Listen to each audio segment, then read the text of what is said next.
মাত্র ৩৬ দিনের আন্দোলনে স্বৈরাচারী শাসনের পতন।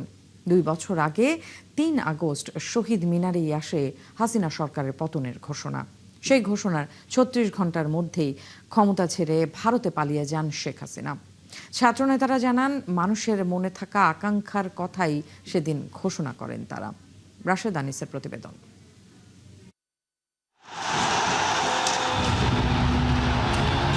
৩ আগস্ট ২০২৪ কোটা বিরোধী আন্দোলন তখন সরকার পতনের দিকে। অপেক্ষা শুধু একটি ঘোষণার। আইন শৃঙ্খলা বাহিনী আর দলীয় ক্যাডারদের নির্যাতন, হত্যা, গুলির জবাব দিতে হাজার হাজার মানুষ জড়ো হয় প্রতিবাদের প্রতীক শহীদ মিনারে।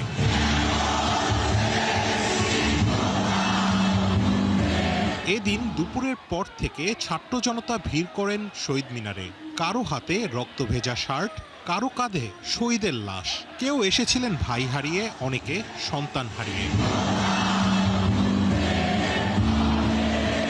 হাজারো মানুষের রক্ত আর নির্যাতন নিপীড়নের বিরুদ্ধে প্রতিবাদ জানাতে জনতার দাবির মুখে আসে কাঙ্ক্ষিত সেই ঘোষণা।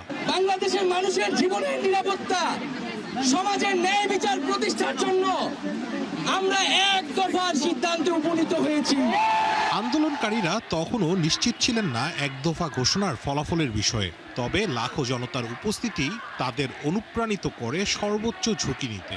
এক দফা তো এটা অনিবার্যতা ছিল। যখন গণ অভ্যুত্থান পরিস্থিতি তৈরি হয়েছে, শত শত মানুষ হত্যাকাণ্ডের শিকার হয়েছে, তখন গণ অভ্যুত্থানের এক দফাই ছিল জনগণের একান্ত চাওয়া।